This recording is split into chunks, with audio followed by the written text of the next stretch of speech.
Film diawali dari dalam istana kekaisaran di mana terjadi keributan akibat seorang pejabat yang mengalami kerasukan secara misterius. Butuh banyak orang untuk menghadapinya. Sedangkan di kota bagian selatan terjadi penyerangan di benteng perbatasan oleh monster raksasa. Nah, dengan terpaksa, Perdana Menteri membangunkan Kaisar untuk memberitahu kondisi darurat tersebut. Lalu Kaisar langsung mengutusnya untuk menyelidiki akar masalah dari semua. Walaupun si Perdana Menteri terlihat ketakutan, tapi ia tak berani membantah perintah Kaisar. Esok paginya, di pusat kota yang ramai, terlihat seorang kaya sombong yang suka menindas orang lemah. Bahkan, anak kecil pun dibuli olehnya.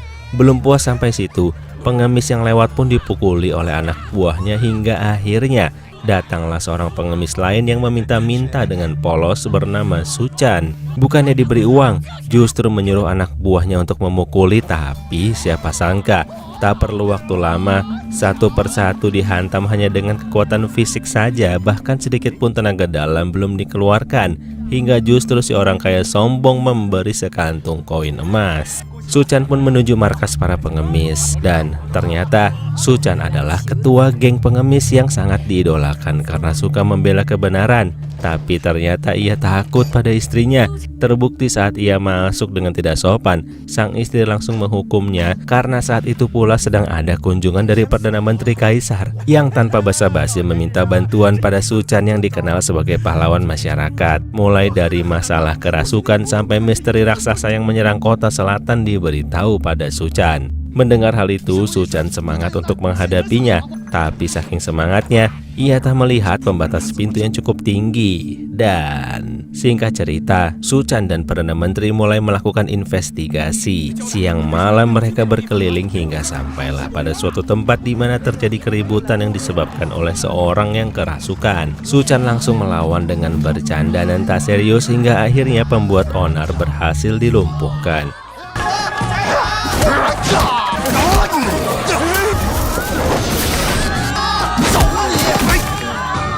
Tapi ternyata sosok tersebut kembali bangkit mencekik Su-chan. Untungnya saat itu datang pendekar putih bernama Jizo yang dengan cepat melakukan pertolongan. Setelah selesai memperkenalkan diri, Jizo pun pamit sambil dikagumi masyarakat. Begitupun dengan Su-chan yang kembali ke kawasan markas pengemis. Nah, disitulah tiba-tiba ia melihat sosok mencurigakan yang langsung lenyap saat dikejar. Setelah itu, hampir semua orang di sana mengalami kerasukan. Su-chan dengan sigap mengejar sosok yang kembali muncul di atas atap.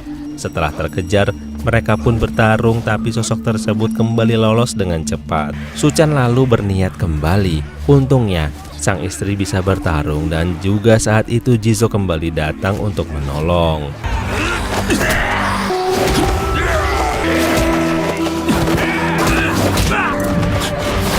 Setelah semua selesai, Su-chan sampai dan disitulah Jizo menjelaskan kalau orang-orang terkena racun serbuk dari barat dan untuk mengobatinya, Jizo bersedia membantu. Yang menjadi korban dipersilakan untuk datang ke markas aliran Fengzi di mana Jizo sendirilah sebagai ketuanya. Singkat cerita, semua telah sampai di markas Jizo. Ritual pengobatan pun dimulai dengan memukau hingga muncullah burung phoenix yang tanpa waktu lama menyebarkan serbuk magisnya hingga orang-orang yang sakit akibat kerasukan kembali sadarkan diri. Malam harinya, Jizo kembali mendatangi Su-chan di mana saat itu sedang mengobrol dengan Perdana Menteri.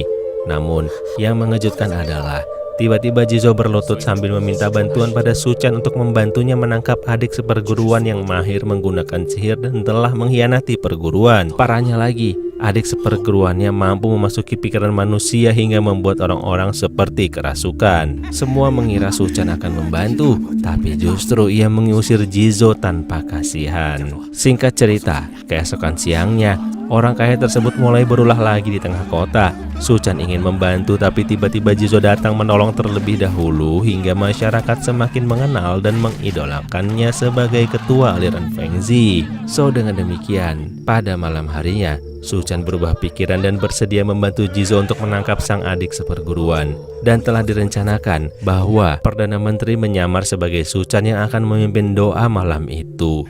Hingga akhirnya yang ditunggu pun datang, disusul dengan banyak orang yang kesurupan. Pada intinya, sang musuh termakan oleh jebakan, di mana Jizo sempat berkata pada Suchan kalau target selanjutnya adalah Suchan sendiri.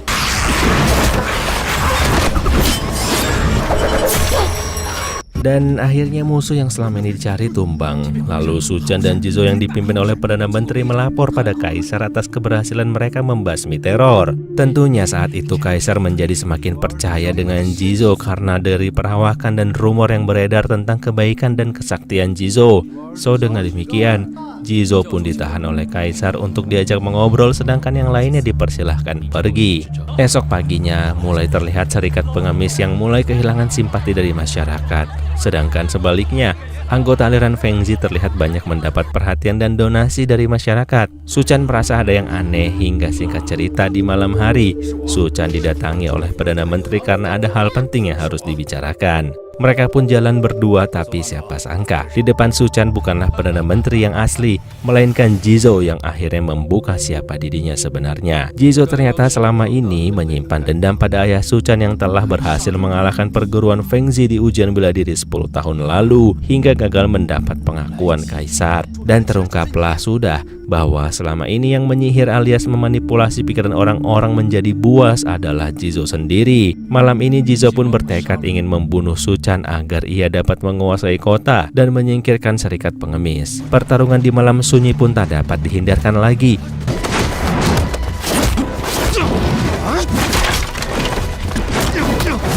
Namun di tengah pertarungan sengit, Jizo menggunakan jurus pemanggil raksasa yang awalnya membuat Suchan kewalahan.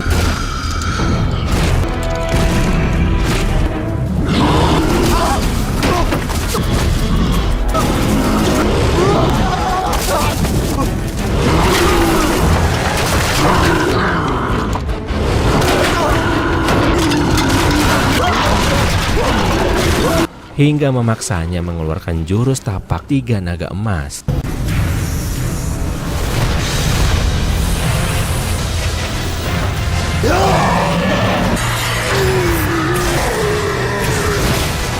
Jizo memanfaatkan kelengahan Suchan dari belakang hingga melumpuhkan kakinya hingga tak bisa digerakkan dengan normal, lalu tak jadi membunuhnya karena meremehkan Suchan sebagai pengemis jalanan yang sudah tak berdaya. Belum selesai sampai situ, setelah sampai istana, Jizo juga memfitnah serikat pengemis akan memberontak pada kekuatan Kaisar, di mana para prajurit langsung mendatangi markas pengemis hingga pertarungan terjadi. Tak lama kemudian, Suchan berhasil sampai dengan tergopoh-gopoh, tapi pemandangan yang ia lihat sangatlah mengerikan. Seluruh anggota pengemis habis, termasuk istrinya yang sangat dicintai ikut menjadi korban. Suchan hanya bisa terus menangisi di tengah hujan yang turun malam itu. Perdana Menteri pun kebingungan melihat hal tersebut, lalu langsung mendatangi kediaman Kaisar untuk meminta penjelasan. Tapi justru ia diusir dan dikatakan bahwa Kaisar sedang sakit dan perintah diambil alih oleh ketua aliran Fengzi alias Jizo. Singkat cerita, keesokan harinya, Suchan terlihat sangat kumuh dan lemah tak berdaya. Kakinya patah dan mentalnya hancur. Saat itu, sayangnya si orang kaya sombong sedang lewat dan melihat Suchan yang tak berdaya di ujung gang buntu. Tanpa basa-basi, Suchan dihajar lalu dikencingi sambil ditertawakan hingga mereka semua puas. Di tengah jalan pun orang-orang sama sekali tak ada simpati pada Suchan yang selama ini telah dipuji-puji. Hari demi hari berlalu, hidup Suchan sangat tak terurus dan hanya bisa berjalan ke sana kemari hingga mantap untuk memutuskan bunuh diri ke dalam sungai. Untungnya, seorang gelandangan lain menyelamatkannya. Dan iya, itu adalah pengemis yang dulu pernah ia selamatkan, dan sebagai balas budi, pengemis tersebut ternyata adalah seorang ahli kungfu jurus naga mabuk yang tanpa basa-basi langsung meneruskan ilmunya pada Suchan. Di pusat kota, anggota aliran Fengzi semakin merajalela, mulai menunjukkan penindasan pada rakyat, di mana semua toko yang berbisnis harus membayar pajak sesuai perintah tangan kanan Kaisar alias Jizo. Seseorang mencoba membela yang diikuti pula oleh gadis kecil yang ternyata tetap mau dihantam oleh anggota aliran Fengzi. Tanpa waktu lama, datanglah Su-chan yang kini sudah kembali bugar dengan kungfu naga mabuknya yang dalam waktu singkat membuat seluruh musuh tak berdaya.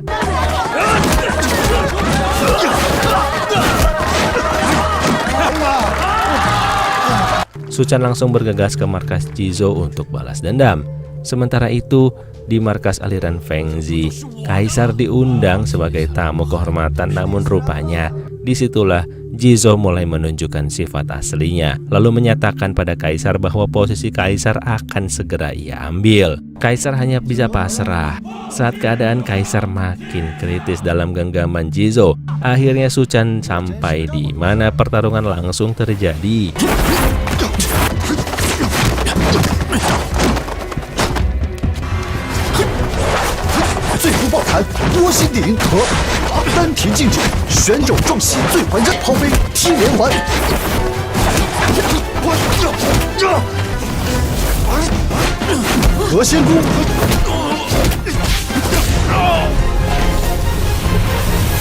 Saat itu anggota Fengzi ingin mengeroyok Su-chan, tapi lagi-lagi kejutan terjadi di mana para penduduk mendobrak masuk dan tawuran pun terjadi. Ya, pada intinya di situ semua penduduk akhirnya sadar bahwa Su-chan sebagai ketua serikat pengemis lah yang selama ini tulus membantu mereka. Tapi semua terhenti ketika Kaisar kembali datang. Tanpa basa-basi, Kaisar langsung meminta maaf. Setelah menerimanya, Su-chan pun tanpa basa-basi kembali pergi melanjutkan kehidupannya sebagai pengemis. Dan kini keadaan kota kembali damai. Aliran Fengzi dibubarkan, namun Su-chan tetap merasa sepi karena kehilangan istrinya. Namun di tengah lamunannya, Su-chan tiba-tiba melihat sosok wanita yang sangat mirip dengan istrinya. Su-chan langsung mengejar tapi terhambat oleh lalu lalang orang. Hingga tiba-tiba wanita tersebut datang memberi sebuah roti pada Su-chan yang dianggapnya pengemis. Nah, saat itulah mendadak film pun berakhir. So, gimana menurut kalian? Terima kasih sudah menonton dan semoga bisa dinikmati. Dadah.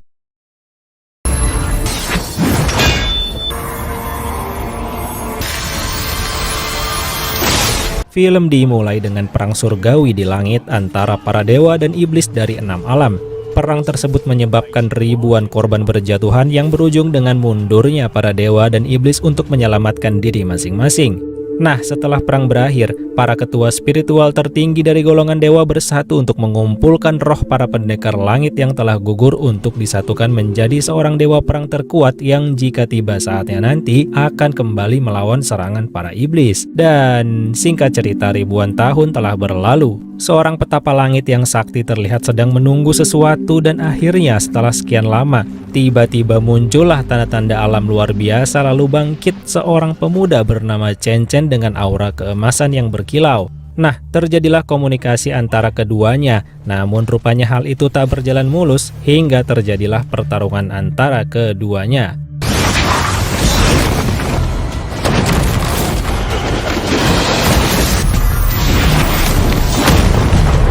Sebelum berakhir, si petapa menggunakan jurus pembongkar sukma yang dapat mengungkap seluruh reinkarnasi dari masa lalu Chen Chen. Petapa sakti tersenyum setelah mengetahui bahwa Chen Chen adalah reinkarnasi dari para pendekar langit terkuat yang bersatu, hingga dijuluki Dewa Perang. Namun dengan reinkarnasi yang baru saja terjadi, Chen Chen mendadak tak kenal siapa dirinya dan tak mengerti secara pasti cara menggunakan kekuatannya. Ia hanya bertarung mengandalkan insting bertahan dan menyerang. Setelah puas dengan yang dilihatnya, petapa sakti pun segera pergi meninggalkan Chen Chen sambil menjatuhkannya ke bumi. Nah, hebatnya lagi, Chen Chen bisa jatuh ke bumi tepat di air terjun di mana seorang putri raja sedang mandi. Putri raja ini bernama Yu-er. Singkat cerita, tentu Chen Chen ditangkap dan dibawa paksa menuju istana untuk dihukum. Sebenarnya, Yu-er ini baru saja selesai menjalankan misi untuk menemukan busur panah surgawi yang sangat kuat dirumorkan dapat menyembuhkan berbagai penyakit hanya dengan menyentuhnya. Karena sang raja alias ayahnya sedang sakit, maka Yu-er pun berusaha mencari benda surgawi tersebut yang saat ini telah ia temukan dan akan dibawa menuju istana. Tapi rencananya tak berjalan mulus karena tiba-tiba segerombolan begal ninja datang menghadang untuk mencuri benda surgawi yang telah disimpan rapi dalam sebuah kotak. Para pasukan satu persatu dihabisi seolah tak berdaya melawan para ninja.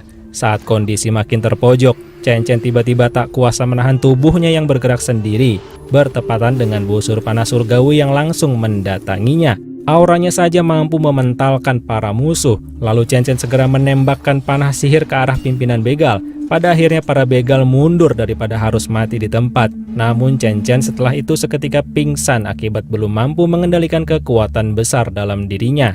Dalam keadaan pingsan, Chen Chen dibawa ke dalam istana. Saat itu Yu'er sedang fokus gembira karena mendapat kabar dari ketua departemen spiritual yang bernama Rosui bahwa sang raja terlihat mulai membaik saat diperlihatkan busur surgawi. Nah, saat sedang tidak diawasi, hal itu dimanfaatkan oleh Chen Chen untuk kabur meloloskan diri, lalu menyamar menjadi salah satu penjaga istana. Beberapa saat kemudian, Chen Chen secara insting masuk ke ruang utama kekaisaran di mana busur surgawi disimpan. Chen Chen pun merasa bagai magnet. Auranya selalu saling tarik-menarik dengan busur surgawi. Tapi tak lama kemudian, datanglah sang raja dan Yu'er beserta para pengawalnya. Chen Chen berusaha bersembunyi namun akhirnya tertangkap basah. Karena saat raja memegang benda surgawi tersebut, ternyata busur surgawi menjadi tak terkendali mendatangi Chen Chen. Awalnya Yu'er ingin menghukumnya, tapi sang raja melarang dan menitipkannya pada Rosui untuk diteliti lebih lanjut kekuatan spiritualnya. Chen Chen pingsan setelahnya lalu mengigau tentang perang surgawi yang terjadi ribuan tahun lalu. Ketika terbangun, ia telah berada di ruang kerja Rosui. Di situ Chen Chen bertanya semua hal yang membingungkannya. Lalu Rosui yang dipercaya raja sebagai ketua departemen spiritual menjelaskan bahwa ada kemungkinan Chen Chen adalah reinkarnasi dari para pendekar langit yang terlibat dalam perang surgawi. Di situ Chen Chen mulai mengingat sedikit demi sedikit tapi juga sekaligus sedih karena hanya dirinya yang bereinkarnasi. Di sisi lain, Yu'er sedang bercengkrama dengan ayahnya dengan santai, namun tiba-tiba serangan para ninja kembali datang untuk merebut busur surgawi. Seluruh pegawai terbantai hingga Yu'er pun turun tangan. Di tengah pertarungan, datanglah bantuan dari seorang menteri yang dengan mudah menghabisi para ninja tersebut lalu memberi salam pada raja sekaligus menanyakan keberadaan Chen Chen. Karena dirinya sangat penasaran dengan orang yang mampu mengendalikan busur surgawi. Akhirnya, Rosui pun dipanggil ke ruangan menteri, lalu diberitahu bahwa Chen Chen pastilah pernah terlibat dengan perang surgawi karena ia dapat menarik benda pusaka tersebut. Rosui pun menjelaskan bahwa raja memberinya amanat untuk menjaga Chen Chen agar diteliti kekuatan spiritualnya.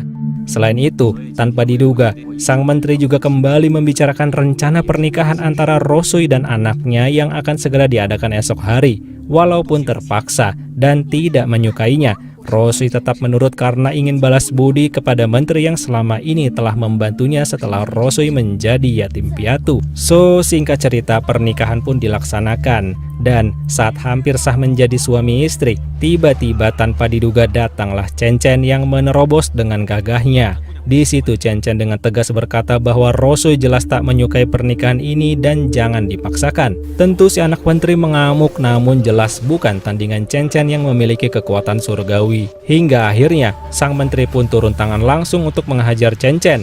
Akhirnya Chen Chen mulai sedikit serius hingga kekuatan spiritual menteri pun habis tak berdaya dan saat itu pula anaknya mengantar nyawa dengan menyerang Chen Chen yang terpaksa menghabisinya saat itu juga. Melihat putra kesayangannya meninggal di tempat, sang menteri hanya bisa terdiam. Tapi ternyata setelah itu sang menteri mendatangi sosok iblis bernama Xuanzu yang selama ini ia sembah dan ia tumbalkan ribuan tahanan untuk diambil jiwanya agar Xuanzu mendapat kekuatan dewa. Sang menteri datang dengan berita kekalahan sekaligus gagal menjalankan misinya untuk membawa Chen Chen pada Xuanzu untuk diserap kekuatan surgawinya.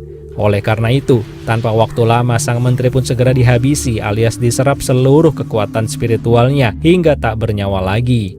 Tanpa disangka-sangka, Xuanzu pun langsung turun tangan sendiri mendatangi Chen Chen, lalu bertarung dan berhasil menyerap kekuatan surgawinya, hingga Chen Chen pun tak sadarkan diri sekaligus hilanglah seluruh kekuatan spiritual yang dimilikinya.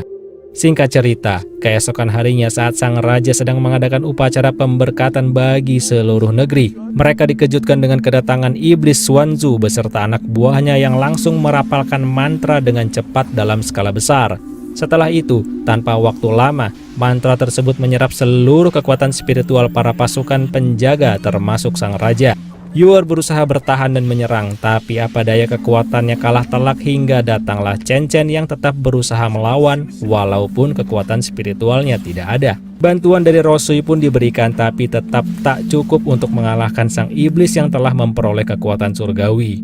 Chen Chen pun pingsan, dan saat hampir dihabisi, entah dari mana datanglah seorang pendekar dari klan Naga Es yang sejak lama mencari Chen Chen karena mereka bersahabat sejak Perang Surgawi. Pendekar Naga Es ini segera menyerang Dewa Iblis, namun saat adu kekuatan tetap masih belum cukup. Hingga akhirnya ia berubah menjadi Naga Es raksasa dan menyerang Dewa Iblis. Saking saktinya, bahkan sekelas Naga Es pun masih belum cukup untuk mengalahkan sang Dewa Iblis. Tapi tiba-tiba terjadilah hal yang mengejutkan. Aura keemasan alias kekuatan spiritual surgawi seolah kembali pada Chen Chen. Ya, ternyata busur surgawi memberi kekuatannya pada Chen Chen sekaligus mendatanginya. Chen Chen pun langsung tersadar seolah dikendalikan oleh busur surgawi. Berulang kali panah sihir pun diluncurkan ke arah Dewa Iblis.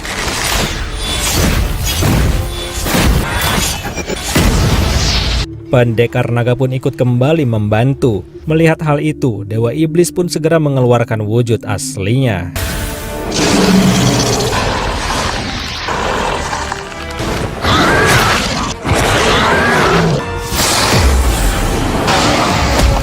Hingga akhirnya Chen Chen mengeluarkan jurus pamungkasnya berupa panah pemanggil petir yang seketika membuat ular iblis raksasa terbakar dan kalah telak. Setelah pertarungan berakhir, rupanya sang raja pun kembali sadarkan diri seolah kembali segar bugar.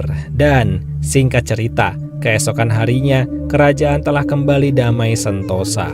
Lalu Chen Chen dan sahabat naganya pun pergi berpamitan untuk melanjutkan petualangan mereka hingga tiba-tiba film pun berakhir.